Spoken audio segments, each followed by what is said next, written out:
following that late breaking news out of Birmingham this morning. Birmingham police telling us that a young woman was shot and killed in front of her home.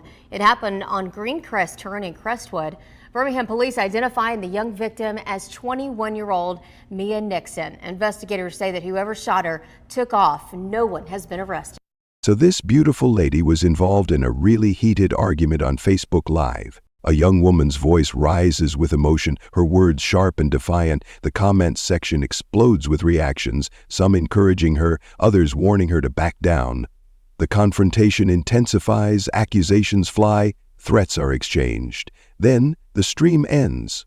30 minutes later, gunshots break the silence of the Birmingham night. By the time police arrived at the Crestwood community driveway, 21-year-old Mia Nixon lay motionless on the concrete. After that, Birmingham police kept asking for help finding Mia Nixon's killer. Also new now at 5, Birmingham police asking for your help to find whoever shot and killed this young woman, Mia Nixon, back in January. Investigators say her family is hurting and pushing for justice in her case. Police believe Mia Nixon was targeted, actually, and they say community help could be critical in them solving this case. I spoke with Birmingham police officer Truman Fitzgerald earlier today. He says detectives have looked into every single lead they could really concerning this case, and that a tip from the community could be critical in really cracking it wide open. Now, Officer Fitzgerald says Nixon was beloved, talented, and really excelling in the hair and nail field. He says Birmingham police won't stop searching for the person responsible for her death, and stresses no matter the information, you need to come forward if you know something. The talented hairstylist who moments earlier had boldly stood her ground online, now silenced forever. Her final words broadcast to the world. Her final moments shrouded in mystery. What happened in those critical 30 minutes between an online argument and real-world murder? Who was watching that live stream, their anger building with each word she spoke? And why did a simple social media confrontation escalate to deadly violence? In Birmingham, Alabama, where gun violence has claimed too many young lives, Mia's story stands out, not just for its brutality, but for how it exposes the dangerous intersection of social media conflicts and real-world consequences. We're going to trace the final hours of a young woman whose talent with hair and nails won her clients' devotion, whose resilience helped her survive a previous shooting, and whose life ended in her own driveway just moments after logging off. Have you ever witnessed an online argument that spilled into real-world violence, or seen social media threats that made you genuinely fear for someone's safety? Drop a comment below, because understanding how virtual conflicts escalate might just save a life. This is Crazy Dark Files, where we shed light on the darkest true crime stories to help raise awareness and promote safety. By liking this video, sharing, and subscribing, you're not just following a channel, you're helping give voice to the victims and also helping others become more aware and safety conscious. Mia Nixon was known throughout the city for her exceptional talent with hair and nails. At just 21 years old, she had already built a loyal clientele who sought her out not just for her technical skills, but for the confidence she instilled in everyone who sat in her chair. Born and raised in Birmingham, Mia showed an early passion for beauty and styling. Friends recall how she would experiment with different hairstyles on herself and willing participants, even as a teenager. What began as a creative outlet quickly evolved into a professional calling. Her natural ability to envision transformations, combined with dedicated practice, helped her develop a distinctive style that set her apart in Birmingham's competitive beauty scene. Social media became Mia's portfolio and marketing platform. Her Instagram showcased stunning before and after transformations, sleek bobs, vibrant colors, intricate braids, and flawless nail designs that demonstrated her versatility. Each post attracted new clients and cemented her reputation as one of Birmingham's rising beauty talents. She could look at you once and know exactly what style would frame your face perfectly, one regular client shared after her death. It wasn't just about hair with Mia, it was about making you feel beautiful in your own skin. But Mia's path wasn't without significant trauma. In December 2022, just over a year before her murder, she survived what should have been a fatal encounter. While sitting in her car at a red light, gunfire erupted and a bullet struck her face. The attack left her partially deaf in one ear and blind in one eye. injuries that would have ended many styling careers. Instead of surrendering to circumstance, Mia adapted. She learned to compensate for her limited vision, adjusting her techniques and proving that her talent transcended physical limitations. She spoke openly about the incident on social media, crediting divine intervention for her survival and inspiring others with her resilience. "God kept me here for a reason," she wrote in a post that garnered thousands of supportive comments. "Every day I'm breathing is another chance to create beauty in this world." From a client's perspective, sitting in Mia's chair was an experience that went beyond a simple haircut or manicure. Those who knew her describe an appointment with Mia as part therapy session, part transformation. She listened intently to their stories, offered encouragement during difficult times, and celebrated their victories. Many clients became friends, forming bonds that made her loss all the more devastating to the community. "When I was going through my divorce, those hours in Mia's chair were sometimes the only time I felt seen and heard," recalled one client. "She had this gift of making you feel like the most important person in the room. She'd say, 'Girl, we're gonna make you look so good your ex will be crying for years.' And somehow, she always delivered on that promise." What made Mia exceptional wasn't just her technical skill. It was her ability to see potential where others saw flaws. She transformed not just appearances but spirits, leaving clients walking taller, smiling wider, feeling renewed. This made the circumstances of her death all the more jarring. How could someone who brought so much beauty into the world meet such an ugly end? The answer, as we'll discover, lies in the complex reality of Mia's life. A young woman navigating between two worlds, one of creativity and ambition, another marked by dangerous connections and unresolved conflicts. January 10th, 2024 began as an ordinary Wednesday in Birmingham. The winter chill hung in the air as residents went about their routines. Work commutes, school drop-offs, morning coffee runs. For Mia Nixon, it would be her last day alive, though there was nothing to suggest the tragedy that would unfold in the early morning hours. Throughout the day, Mia posted on social media as usual. She shared photos of a client's fresh set of nails, responded to booking inquiries, and exchanged messages with friends. Nothing in these interactions hinted at the brewing conflict that would later erupt online. Those who knew her said she seemed in good spirits, focused on her work and upcoming appointments. But beneath this normal exterior, rumors had begun circulating in certain circles about her alleged involvement in activities beyond hairstyling. As evening fell across Birmingham, the atmosphere around Mia shifted. Text messages and social media notifications began flooding her phone. According to those familiar with the situation, a dispute was escalating between Mia and an individual known as Youngster.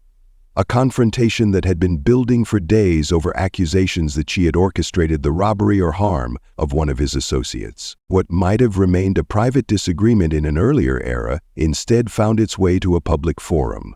Shortly before 1:15 a.m., Mia decided to address the accusations directly. She initiated a Facebook live stream from her home, her face illuminated by the blue light of her phone screen as viewers began joining the broadcast. "I'm tired of people spreading lies about me," she began, her voice steady but tense. "If you got something to say it to my face." The live stream quickly gained viewers as word spread through mutual connections. Comments began pouring in, some supporting Mia, others antagonizing her. The atmosphere grew increasingly hostile as Mia responded to accusations being made in real time. Then Youngster joined the stream. What followed was an explosive exchange that captivated and alarmed viewers. The argument centered around allegations that Mia had set up someone for robbery, claims she vehemently denied.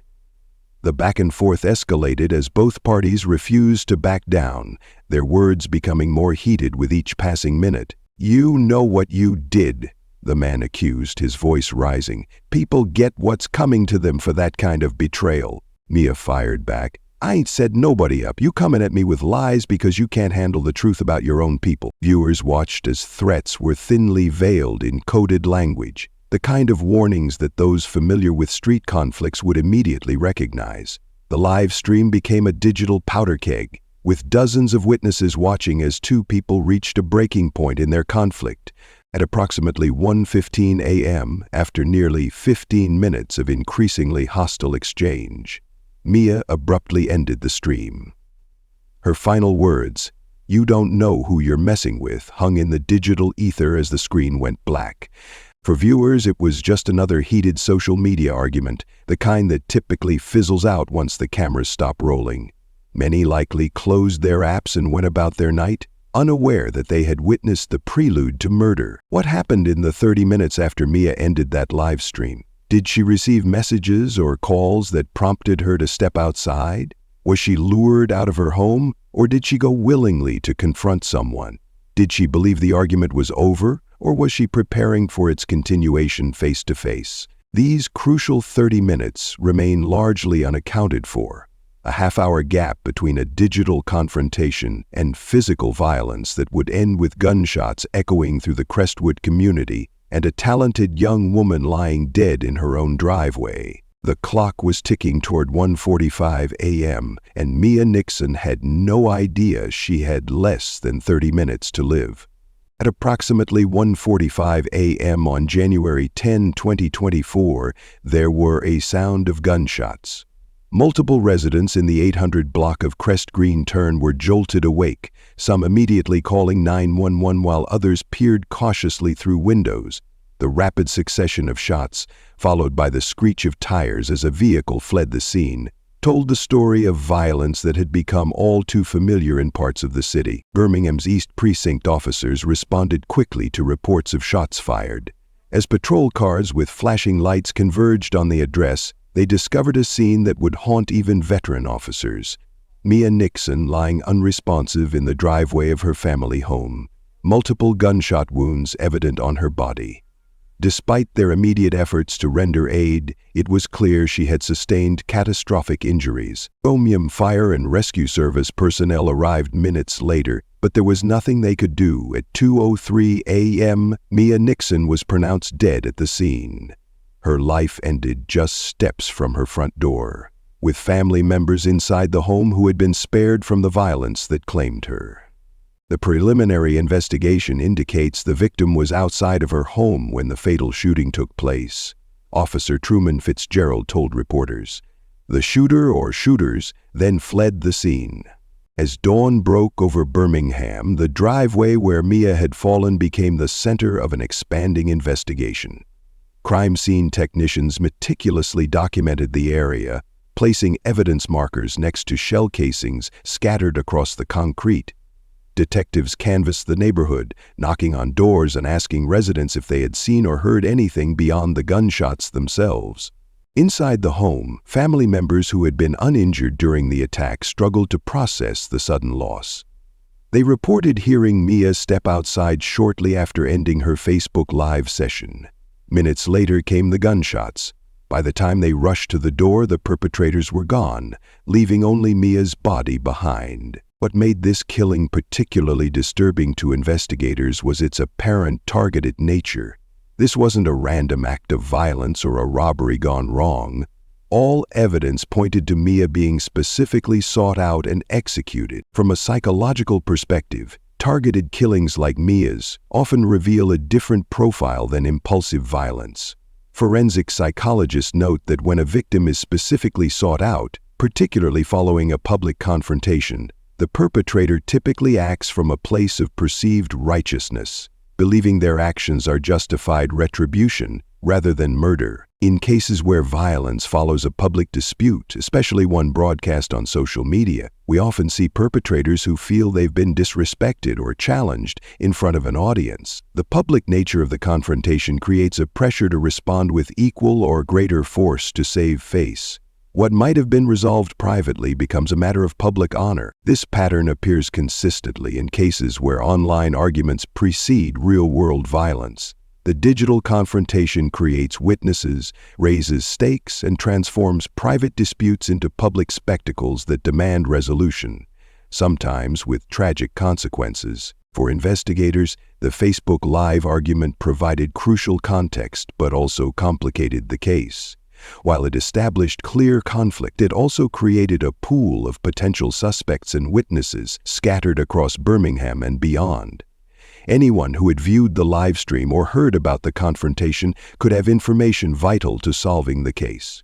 As morning broke and news of Mia's murder spread through the community, Birmingham police faced the daunting task of piecing together not just what happened in her driveway, but what transpired in the digital realm that may have sealed her fate hours before the trigger was pulled. What state are you watching from right now? Has something similar happened there, where social media conflicts escalated to real-world violence? Drop a comment below, because understanding how these patterns play out across different communities might help us recognize warning signs before tragedy strikes again. As detectives continued processing the crime scene, they couldn't yet know that this case would eventually connect to one of the most violent crime sprees in Birmingham's recent history. During the investigation, allegations surfaced suggesting that Mia may have been involved in criminal activities beyond hairstyling. According to these claims, which circulated in the community, she had allegedly acted as what some called a setup queen, someone who would lure individuals into dangerous situations for robbery or other crimes.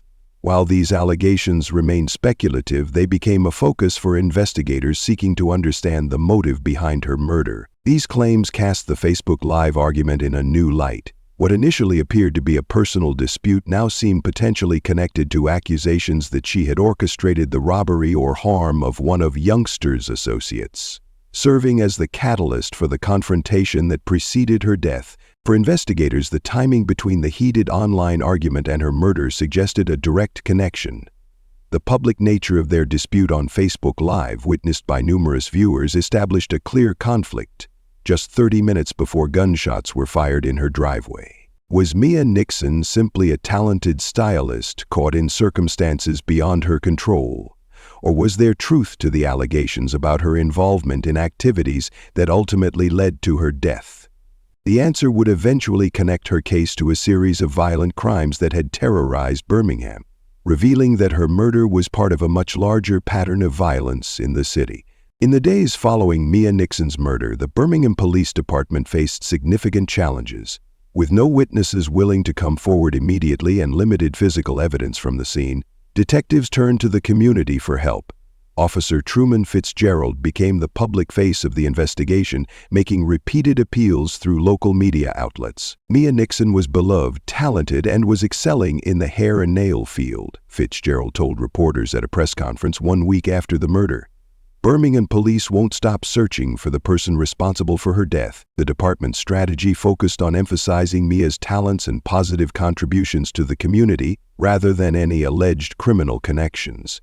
This approach aimed to generate sympathy and encourage those with information to come forward, even if they might be hesitant to interact with law enforcement. Crime Stoppers of Metro Alabama quickly became central to the investigation.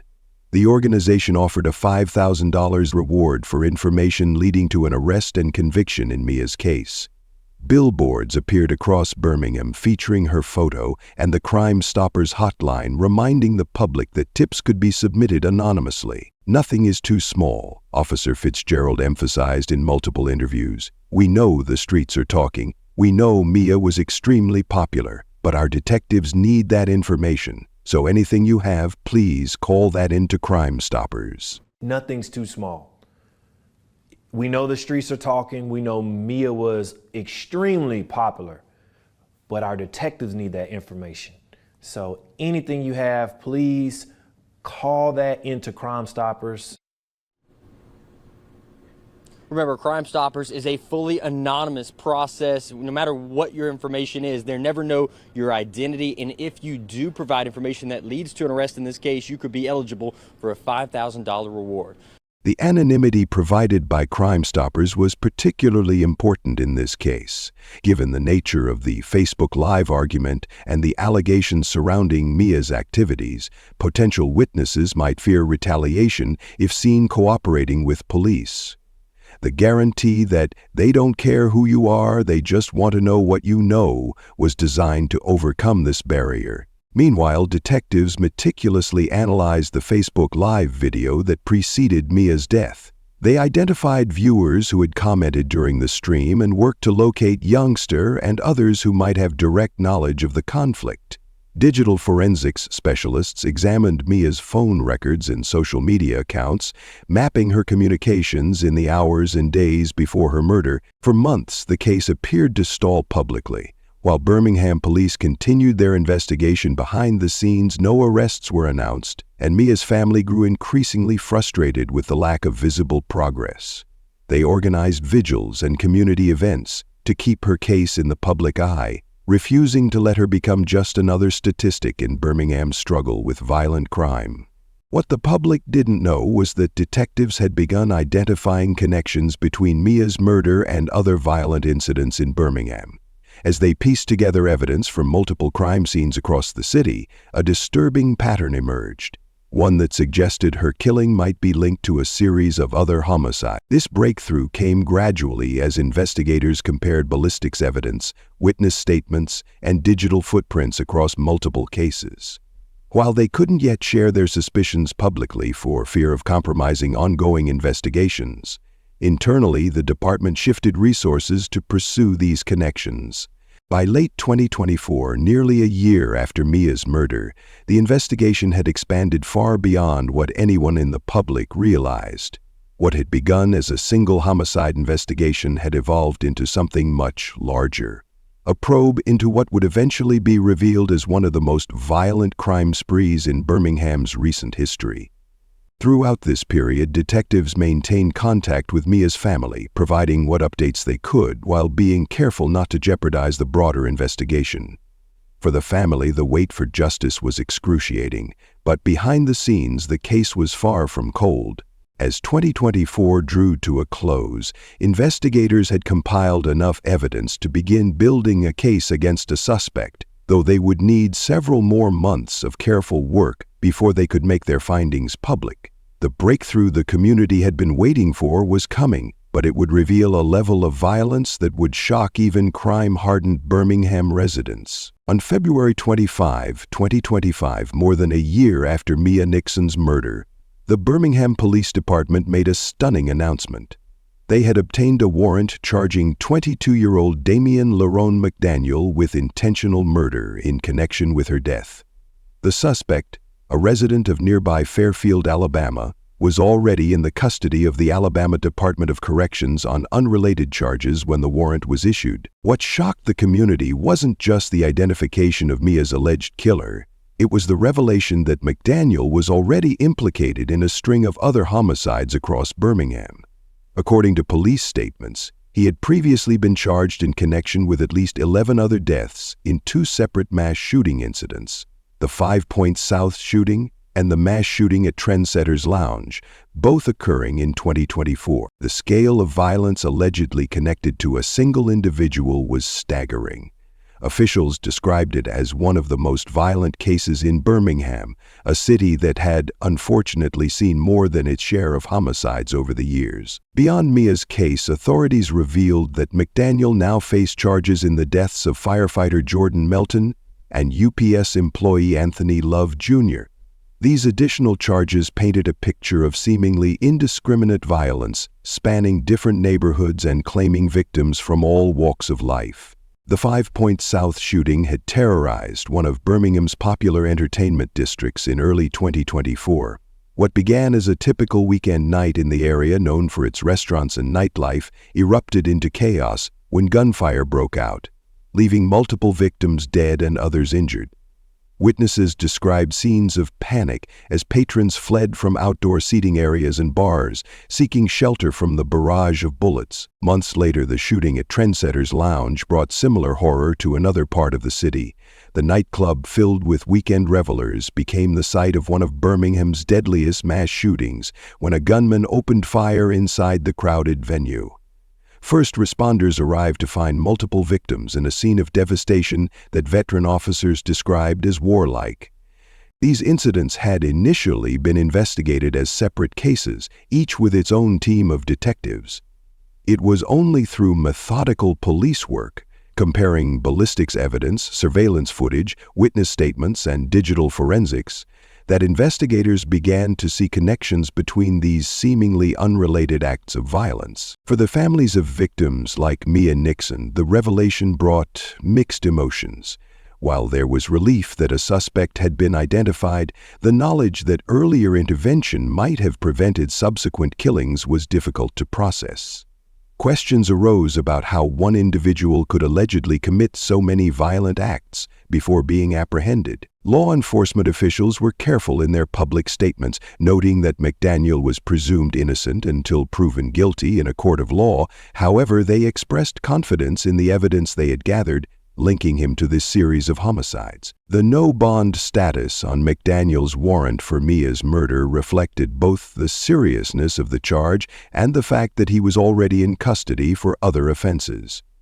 While this meant he wouldn't be released into the community, it also signaled the beginning of what would likely be a complex and lengthy legal process. For Birmingham residents, the case represented both a relief that a suspect in multiple homicides had been identified and a sobering reminder of how violence had affected so many families across the city in such a short time. On February 25, 2025, the Birmingham Police Department officially announced that they had obtained a warrant for Damian Laron McDaniel in connection with Mia Nixon's murder. The 22-year-old Fairfield resident was charged with intentional murder, bringing a measure of resolution to a case that had remained unsolved for over a year. The announcement came through an official media release from the department which stated, "Birmingham police detectives presented case information to the Jefferson County District Attorney's Office. After an assessment of the information, detectives obtained a warrant for intentional murder." At the time of the announcement, McDaniel was already in the custody of the Alabama Department of Corrections on separate charges. The warrant for Mia's murder carried no bond, ensuring he would remain incarcerated while awaiting trial for this additional charge. For investigators, the charges represented the culmination of more than a year of painstaking work, collecting evidence, interviewing witnesses, analyzing digital records, and connecting dots between seemingly separate incidents of violence.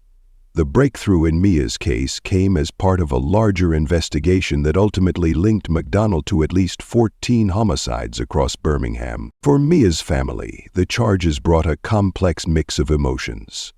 While nothing could bring back their loved one, knowing that her alleged killer would face justice provided some measure of closure.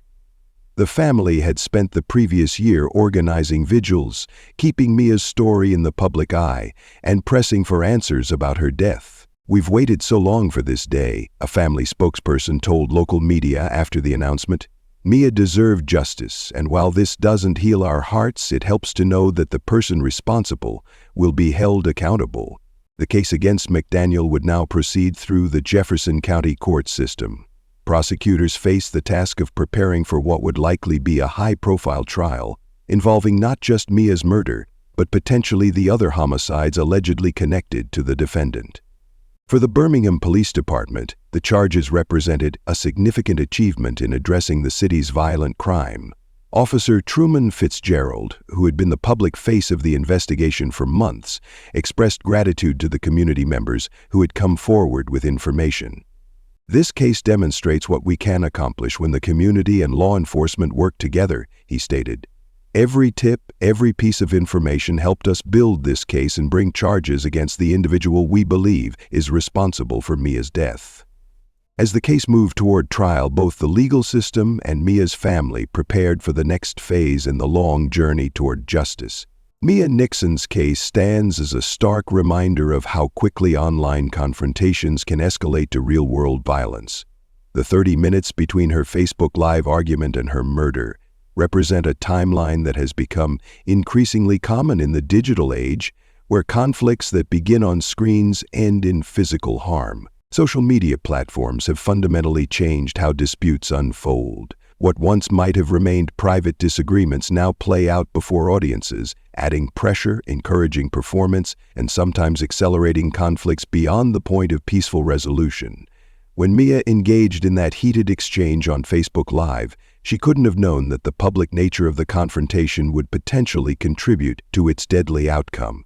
Perhaps most importantly, Mia's story emphasizes the need for better conflict resolution skills. Particularly among young adults navigating both digital and physical spaces, learning to de-escalate tensions, resolve disagreements without public confrontation, and recognize when to disengage from potentially dangerous situations are skills that might have altered the outcome that January night. As social media continues to blur the lines between online and offline life, understanding these dynamics becomes increasingly important for preventing similar tragedies in communities across the country. Mia Nixon's story is one of contrasts, a talented young woman whose creativity and resilience were cut short by violence, a public figure whose private life contained complexities unknown to many who admired her work, a survivor of one shooting who ultimately lost her life to another. At just 21, she had already demonstrated remarkable strength by adapting to partial blindness and hearing loss to continue her career as a stylist.